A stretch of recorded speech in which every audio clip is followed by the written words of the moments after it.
17 things I wish I knew for faster, simpler fat loss, which would have saved me years of frustration, wasted effort, and shitty advice. These helped me to get and stay ripped for the past 10 years and also get my clients six-pack lean. So you can use them too to finally break below 20% body fat and stay lean for good. Now, the problem with this first thing is that it is hidden in plain sight. You'd be shocked at how many healthy foods quietly keep guys stuck above 20% body fat. Salads covered in olive oil, dressings, cheeses, nut butters, acai bowls, trail mixes, granola bars, they all sound very clean, but they're loaded with fat calories. A drizzle of olive oil could cost you 100 to 200 calories without making it any more filling. And when eating out, most cafes and restaurants will slather food in butter just for extra flavor. I'm not saying never eat these, just don't assume that healthy also means fat loss. I eat healthy every day, but at maintenance calories. So I won't actually get any leaner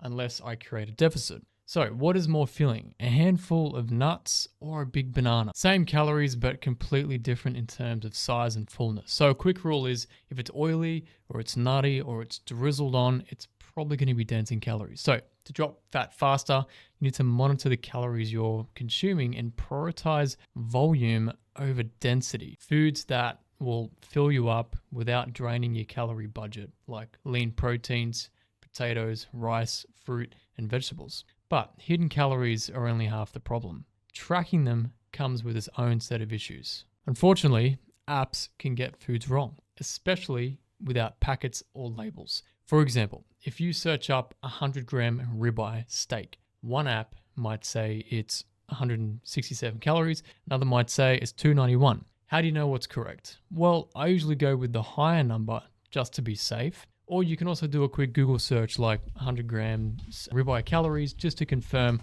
what will be accurate. And it's the same with meals. You know, a chicken sandwich might say 290 calories on its own entry, but once you break down the bread, the butter, chicken, mayo, cheese, it could be closer to 600 calories. When you track meals instead of ingredients, accuracy just goes out the window. If you want results, break each meal down into its ingredient form. This is something that even a 6-year-old could do. Because if your numbers are wrong, your entire plan is built on guessing. And that is exactly what leads to this next diet problem. Weekly cheat days don't work for most people. Because if that one big day turns into thousands of extra calories, it can wipe out 3 to 5 days of clean eating, sometimes even more than that. Fat loss isn't about how good your weekdays are. It's about your weekly average, right? Instead of a full cheat day, you might want to stick to one cheat meal. It's much easier to manage and you're not going to destroy your whole deficit. If you want to enjoy a high calorie, processed foods or whatever, that's fine. Just make it fit into your budget. Have the burger, have a few slices of pizza or even a dessert, but keep the portions in check so that you stay within your targets. And speaking of balancing calories, there's another problem that most guys overlook entirely. It's not only overeating that stops fat loss.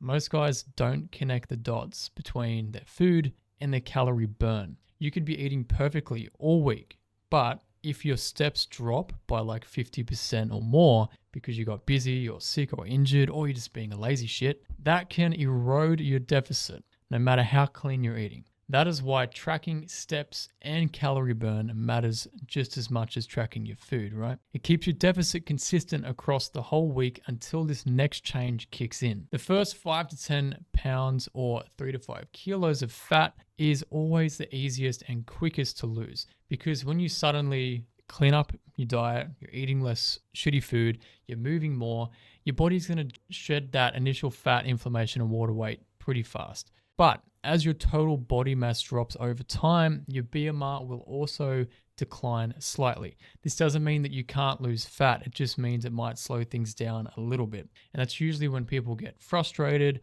and they just lose motivation. So it's best to actually expect the easy phase to end. And to keep results moving, adjust your calorie intake or your calorie burn slightly to maintain that deficit. If you don't know your body weight goal or your calorie deficit range, my free calculator will give you that. The link is below.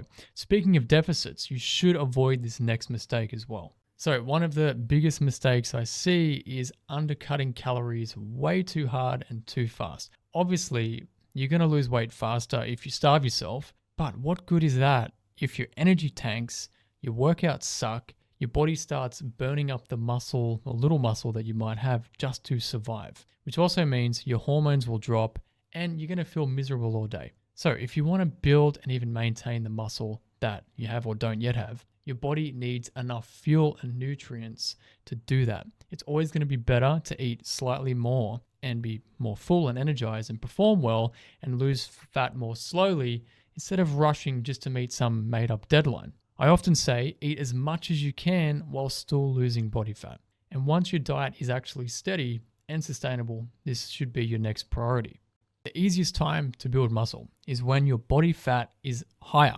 But most guys put cardio first, trying to burn all the fat off before gaining strength and muscle. Once your diet is dialed in, strength training should be number one top priority before cardio. Because when you have more fat, your body still has plenty of stored energy, but as you get leaner and stronger, muscle growth will typically slow down a little bit. So don't wait until you're ripped to start training for strength, unless you want to look scrawny. Build your muscle now when it's easier to do that and let the fat loss happen as a side effect. With more muscle, you'll look far better at 15% body fat and below, and it's also going to make staying lean just a little bit easier. But before you dive into cardio, there's a couple of things you should consider first. Intense cardio might sound like the fast way to burn fat, but for most guys, it's just going to cramp your diet. Every time I did proper HIIT cardio, I would finish exhausted, I'd feel starving, craving a massive feed.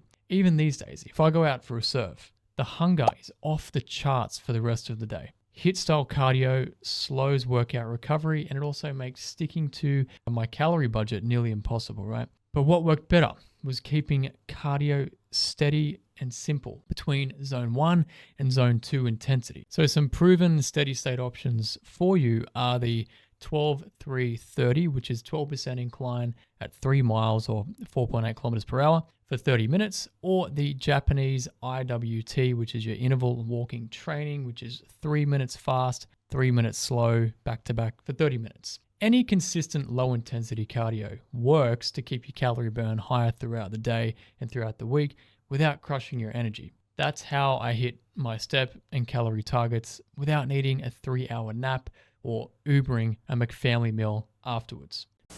I've got the cheeseburgers, Carla. But even with the perfect plan, it still will eventually break. And so this next thing is crucial for long-term success. It's important not to expect yourself to be a robot, sent back in time to protect yourself against calories. I'm a cybernetic organism, living tissue over a metal endoskeleton. So my point is, if you enjoy a certain ice cream with glass of wine with your partner or grandma's cookies, whatever it is, you can factor it in, mate. Just don't eat a week's worth in one fucking sitting. Often, a small amount is enough to get the taste and enjoy it. It's all you need to stay mentally sane. And also, don't buy into this old school bullshit of, I'm dieting. I can't eat that because I'm being good. bro, you can literally get ripped eating McDonald's every day. If you're in a deficit, that's not advice. But the point is, you don't need to be ignorant and you don't need to be irresponsible. If you really want a shitty snack, have it and take responsibility like a mature adult and accept the consequences. That's why I go for things like dark chocolate or rice cakes with some honey. It's rich in taste, but I don't need the whole block or the entire freaking bag. I love flexible dieting, but it isn't freedom without structure. It's the structure that gives you the freedom. Remember, somewhere between 80 to 90% clean and 10 to 20% shit, but 100% budgeted in your deficit is how it works. After you've made your plan flexible and consistent, you've got to watch out for this next thing that blindsides almost everyone. At some point, your mind will try to talk you out of doing everything that actually gets you results. It will say, you're tired, take it easy today.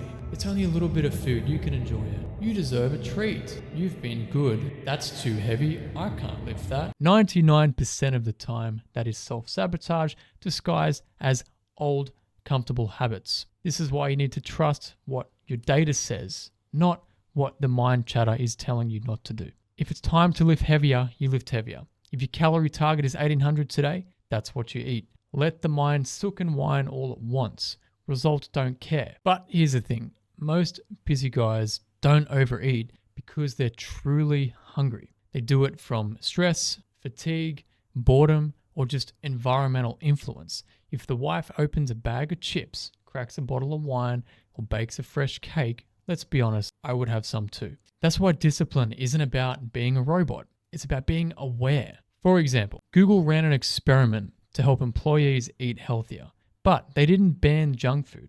They just moved the M&Ms off the counter and put them into opaque containers. And they put the bottled water at eye level and hid the sodas further away. 7 weeks later, employees ate 3 million less calories without anyone being told to have more willpower, be more disciplined, and be healthy. So if you've got junk food sitting around the house, you're not proving discipline by resisting it. You're just draining it. Out of sight, out of mind, out of mouth. If you're stressed, remove the temptations before they remove your progress. If you're bored, go do something new, something different. Get up, walk around, read a book. I don't know. Instead of raiding the fridge. If someone offers you a donut, check the calories and decide if you really want to spend them. Maybe not. Maybe just half. The key to discipline is having your environment support your goals, not try to break them every freaking day. After you've optimized your environment, you'll start noticing something else no one really talks about. When you start to feel proud of your progress,